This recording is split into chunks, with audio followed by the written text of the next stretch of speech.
For all its lovely Georgian period detailing, this large house, set in the rolling Northern Irish countryside, is in fact a brand new building. It stands on the site of a small farm cottage that the owner's parents had bought when they married 40 years ago, and has been designed so that both generations of the family can live comfortably within reach, but not in each other's pockets.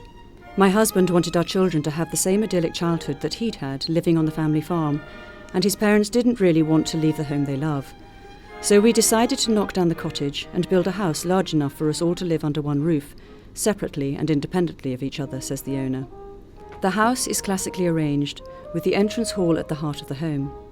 Doors on either side of the stairs lead to the formal and informal rooms surrounding this space, which also serves as a dining room when occasions demand it. The owner places a large top over the fine pedestal table seen here beneath the 1950s Murano chandelier, and a pair of monkey table lamps from Tyson, London provide soft ambient lighting.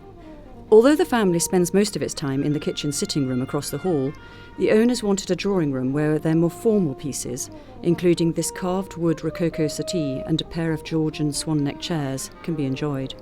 The sofa in the foreground, bought for the owners' first home together, is upholstered in indigo by Zimmer & Road, and a Regency fire grate from the owner's grandparents' home sits within a fireplace which the owners designed themselves.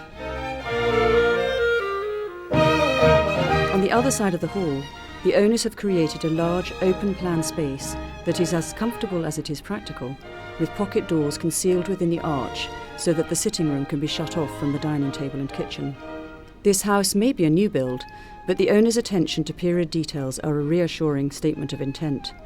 This is a house built to last. As you walk through the sitting room here, for instance, notice the traditional herringbone brick lining of the Regency-style fireplace, and the sash windows, complete with the elegant thin glazing bars that denote good quality copies of Georgian window style.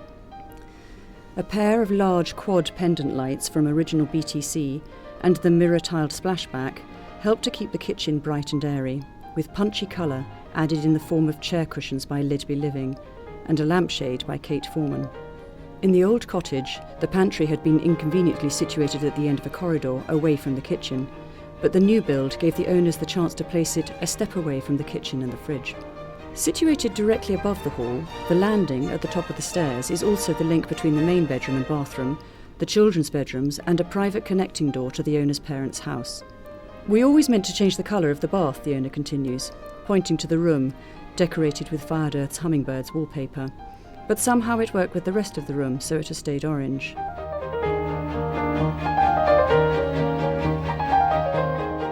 With the dressing room neatly tucked behind the stud wall, the owners are able to let the romantic nature of the Dove's wallpaper by Lewis and Wood and the little French sofa upholstered in Mulberry Home's Torridon set the scene in their bedroom, with its stunning Venetian-style sash window. Boyton wallpaper by William Yeoward for Designers Guild sets the tone for this boy's bedroom, with a recessed bookshelf that is sturdy enough to hold books and boxes as well as display favourite possessions.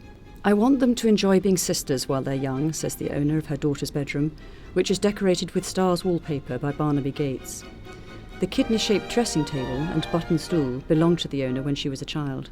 The soft, grey-painted guest bedroom feels fresh and young, decorated as it is with Designers Guild bed linen and a pair of Paul Smith Edition 1 lamps from Anglepoise. A small collection of Jonathan Adler ceramic animals on the windowsill are a nice 21st century play on the classic country house accessory. No country house, new or old, would be complete without a back staircase and hall.